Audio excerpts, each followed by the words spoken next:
Di sini saya akan menjelaskan tentang definisi materi dan sifat-sifat materi. Materi adalah segala sesuatu yang memiliki massa dan menempati ruang. Istilah materi meliputi segala sesuatu yang dapat dilihat dan disentuh seperti air, pohon, dan tanah, serta yang tidak dapat dilihat dan disentuh seperti udara. Setiap materi memiliki sifat tertentu yang khas, yang memudahkannya untuk dikenali dan dibedakan dengan zat lainnya.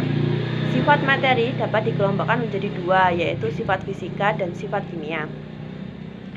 Sifat fisika adalah sifat suatu materi yang berhubungan dengan keadaan fisik yang ada pada materi tersebut, yaitu meliputi wujud, warna, rapatan, titik didih, titik leleh, massa jenis atau kekentalan, daya hantar, berat jenis, kelarutan, dan indeks bias yang termasuk sifat fisika, misalnya warna, bau, kerapatan, titik leleh, titik beku, kelenturan, dan kekuatan.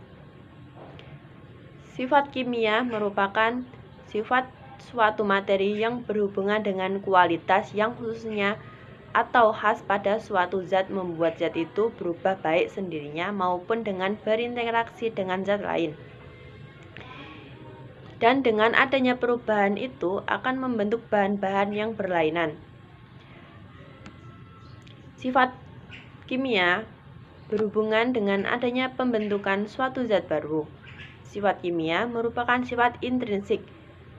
Sifat kimia suatu materi antara lain mudah terbakar, mudah melapuk, bersifat korosif. Contohnya, gas hidrogen dapat berubah menjadi air jika direaksikan dengan gas oksigen. Setelah gas hidrogen dan gas oksigen bereaksi, hasilkan zat baru, yaitu air yang sifatnya berbeda dengan sifat zat pembentuknya. Untuk membedakan antara sifat fisika dan sifat kimia, sifat materi dapat dikelompokkan menjadi sifat ekstensif dan sifat intensif. Sifat ekstensif adalah suatu sifat yang tergantung dengan jumlah atau ukuran suatu zat. Sifat termasuk dalam sifat ekstensif adalah berat dan juga volume. Berat. Sifat ekstensif yang pertama adalah berat. Semakin banyak jumlah dari suatu zat, maka semakin berat pula zat tersebut. Kemudian, semakin besar ukuran suatu zat, maka semakin berat pula zat tersebut. Sebagai contoh adalah mobil dengan motor. Apabila kita membandingkan, tentunya mobil akan memiliki berat yang lebih besar dibandingkan dengan motor. Hal ini karena mobil tersusun atas banyak komponen atau zat bila dibandingkan dengan motor. Terlebih lagi, ukuran dari mobil juga lebih besar dari motor. Volume. Sifat ekstensif yang kedua adalah volume. Semakin besar jumlah zatnya, maka akan semakin besar volume yang ditempatinya. Namun, terdapat pengecualian, yaitu gas. Sifat intensif. Sifat intensif merupakan sifat dari sebuah materi yang sama sekali tidak bergantung pada jumlah serta ukuran materi itu, dan tidak dapat diakumulasikan. Dengan kata lain, sifat intensif tergantung pada jenis materi dalam sampel dan bukan pada jumlahnya. Contohnya adalah konduktivitas listrik suatu zat yang kaya bergantung pada jenis zat, seperti perak, emas, dan tembaga, yang merupakan konduktor listrik. Sangat baik. Sifat intensif lainnya adalah warna, suhu, kerapatan, dan kelarutan. Apakah yang kalian ketahui mengenai perubahan materi? Perubahan materi dibagi menjadi dua, yaitu perubahan kimia dan perubahan fisika. Perubahan tersebut dapat dibedakan dengan adanya perbedaan, yaitu sifat maupun komposisinya antara keadaan awal materi dan keadaan akhir materi setelah terjadi perubahan. Maka dari itu, kita butuh mempelajari sifat materi sesudah dan sebelum terjadi perubahan untuk dapat menentukannya. Perubahan fisika. Perubahan fisika merupakan perubahan materinya tidak diikuti dengan terbentuknya zat jenis baru. Contohnya perubahan fisika itu seperti mencampurkan gula dengan air sehingga membentuk larutan gula. Secara kasat mata, gula yang semula padat berubah menjadi larutan. Akan tetapi, sifat-sifat gula masih ada dalam larutan tersebut, seperti rasanya yang manis. Perubahan fisika tidak mengubah sifat ataupun struktur air. Hanya terjadi perubahan pada fisiknya saja. Perubahan wujud zat dalam perubahan fisika. Contohnya yang kita pasti semua ketahui adalah mencair, yaitu perubahan wujud zat dari padat menjadi cair. Itu seperti pada es batu yang akan lelah jika terkena panas. Kemudian membeku, yaitu perubahan wujud zat dari air menjadi padat.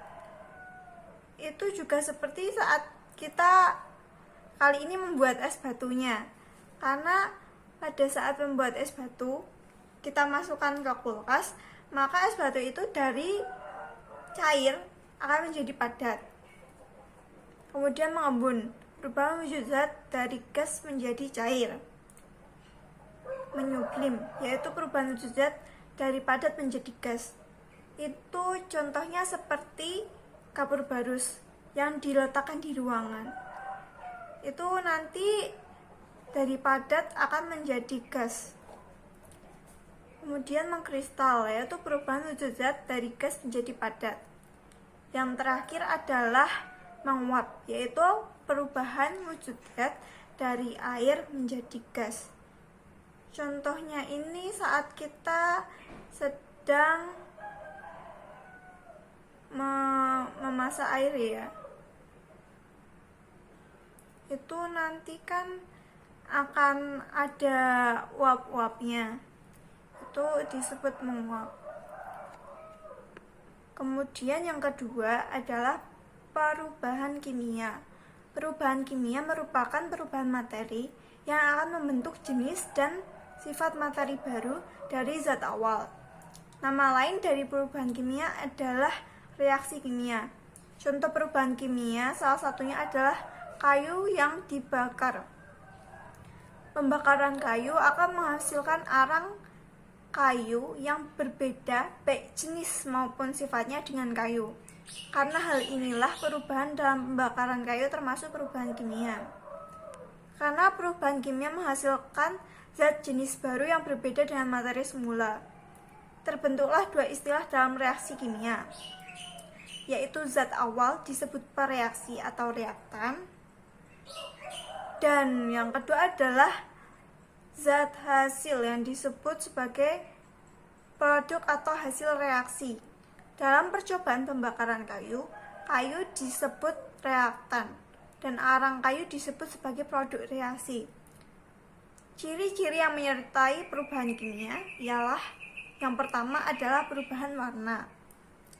Ya, seperti pembakaran pada kayu tadi, awalnya kan kayu berwarna coklat, lalu dibakar hingga menjadi arang, nanti warnanya menjadi hitam.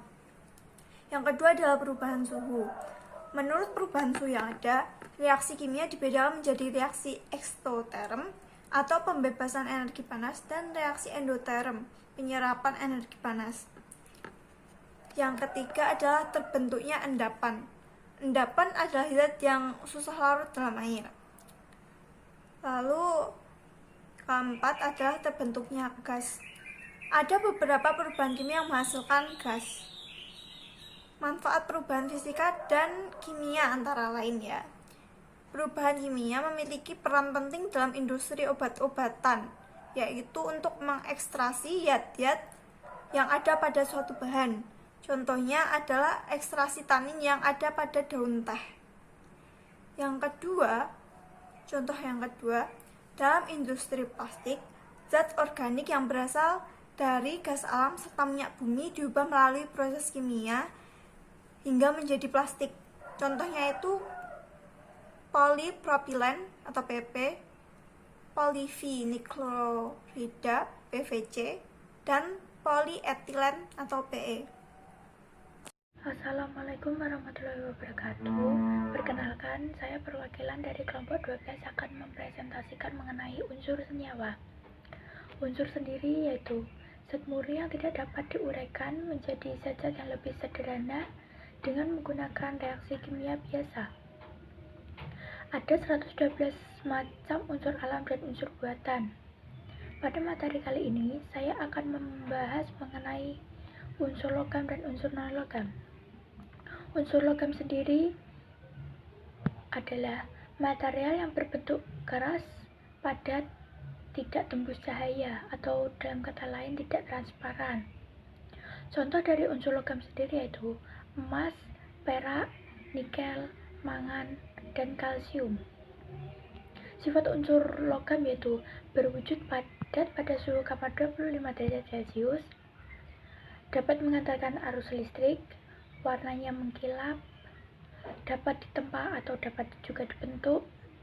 Yang terakhir yaitu memiliki titik didih dan memiliki titik leleh yang cukup tinggi. Ada tabel unsur logam, antara lain ada emas atau aurum yang dilambangkan dengan AU, ada kalium dilambangkan dengan K, ada aluminium dilambangkan dengan Al, ada juga barium dilambangkan dengan Ba, ada juga besi atau ferum dilambangkan dengan Fe. Untuk sifatnya yaitu padat, putih keperakan, dan ada juga yang padat berwarna kuning. Yang kedua ada unsur non-logam. Unsur non-logam sendiri terdiri atas kelompok gas yang tidak reaktif. Dengan golongan unsur yang tidak reaktif ini disebut sebagai gas mulia. Sedangkan unsur yang reaktif sering disebut dengan nama halogen. Untuk contoh unsur non-logam sendiri yaitu ada karbon, oksigen, nitrogen, neon, dan juga ada hidrogen. Sifat unsur non-logam sendiri yaitu berwujud padat, cair, dan gas. Tidak dapat menghantarkan arus listrik, warnanya tidak mengkilap, tidak dapat ditempa maupun dibentuk.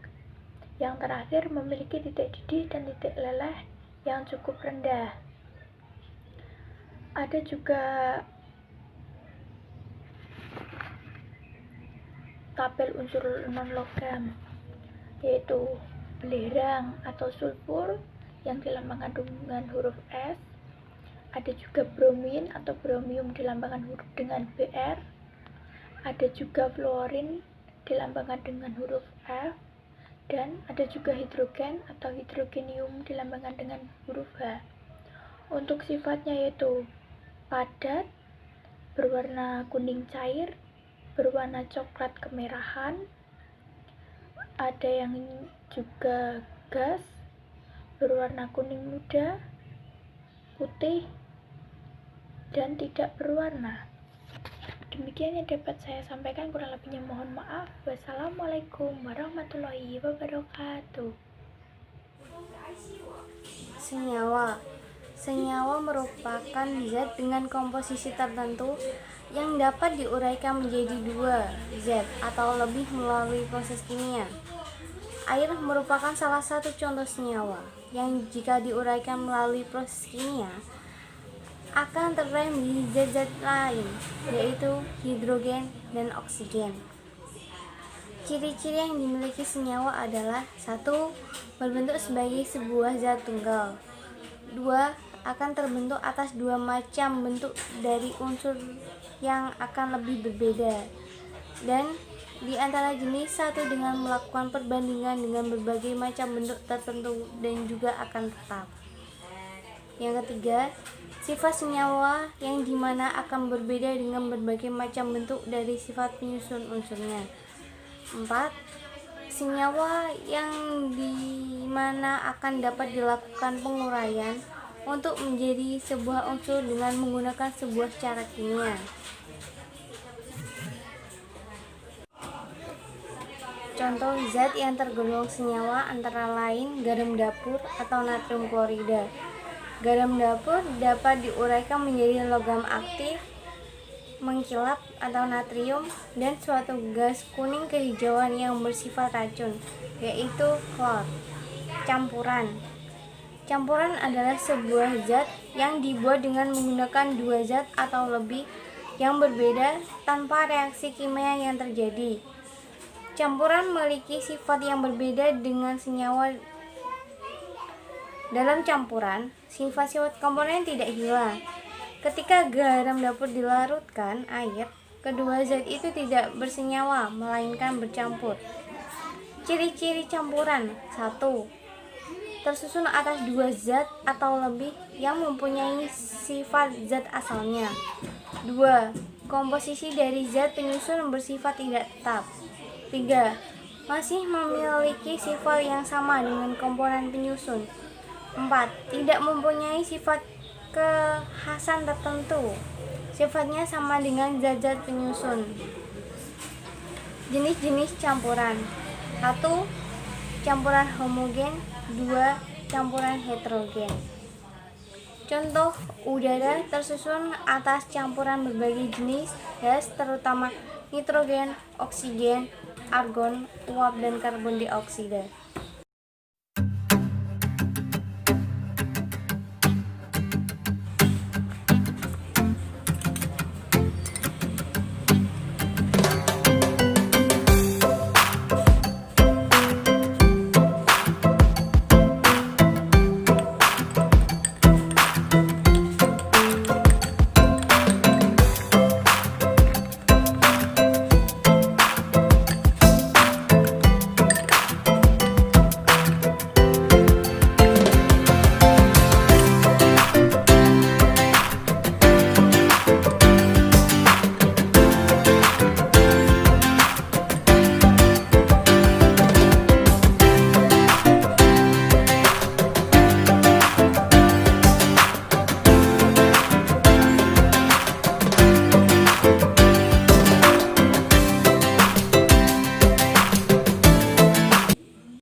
Saya Adi Kurniawan akan menjelaskan tentang pemisahan campuran. Pemisahan campuran merupakan suatu perbedaan sifat fisik juga sifat partikel dan perbedaan titik didih. Pemisahan campuran dibagi menjadi 5. Yang pertama, filtrasi. 2. Kristalisasi. 3. Penyulingan atau destilasi. 4. Sublimasi. Yang kelima, kromatografi. Yang pertama, filtrasi atau penyaringan. Filtrasi merupakan suatu cara dalam suatu proses pemisahan partikel yang besar dan yang kecil, yang menggunakan alat filter atau menggunakan saringan pada kehidupan kita sehari-hari. Contohnya sederhana, pada kita saat akan membuat teh, kita akan menyaring suatu zat yang besar dan memisahkannya. Yang kedua, kristalisasi. Kristalisasi merupakan suatu proses pembentukan benda yang berbentuk cair menjadi benda padat atau pengkristalan yang terjadi karena adanya proses penguapan, pendinginan, dan pengendapan, juga penambahan senyawa lainnya. Dalam proses kristalisasi banyak digunakan oleh para pengusaha pembuatan gula pasir yang menjadikan air tebu menjadi air gula dengan melewati proses pemerasan tebu, pengendapan, penguapan, dan dikristalkan. Ketiga, penyulingan atau destilasi. Destilasi adalah sebuah proses pemurnian atau pemisahan suatu kadar zat cair yang semula belum bisa digunakan, dimurnikan kembali menjadi sebuah zat yang bisa digunakan kembali dengan melewati proses penguapan dan pemanasan. Seperti halnya dalam proses pembuatan alkohol medis yang bahannya pembuatan adalah air tebu yang diproses distilisasikan menjadi alkohol murni yang kadarnya mencapai 96%, yang mempunyai manfaat pada saat pandemi ini digunakan sebagai hand sanitizer. Yang keempat, sublimasi. Pada proses sublimasi merupakan suatu proses penguapan benda padat yang tanpa melewati proses pencairan terlebih dahulu. Dalam proses sublimasi akan mendapatkan kristal iodin yang lebih murni pada saat pendinginan. Seperti contoh dalam es batu yang disublimasi menjadi warna putih yang bersih mengilap. Yang terakhir, yang kelima, kromatografi. Kromatografi suatu teknik pemisahan yang atas berbagai sifat-sifat fisik yang menyusun suatu zat campuran, serta dalam kromotografi dibagi menjadi dua fase, yaitu fase gerak dan fase diam, termasuk dalam pemisahan kandungan absorban pada bahan seperti kaca, aluminium. Adapun sifat-sifat dalam kromatografi yang diantaranya: 1. Memiliki kecenderungan molekul dari suatu zat untuk dapat diserap pada butir zat. 2. Memiliki sifat mudah menguap. 3. Memiliki kecenderungan molekul untuk mudah larut dalam zat larutan. Saya akan melakukan praktek pemisahan campuran, filtrasi atau penyaringan yang sederhana yang kita sering lakukan pada kegiatan sehari-hari dalam pembuatan teh atau penyaringannya menggunakan alat saring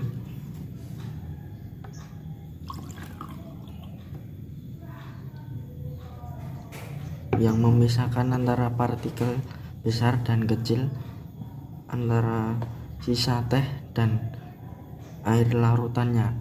Terima kasih.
empty hearts and neon lights.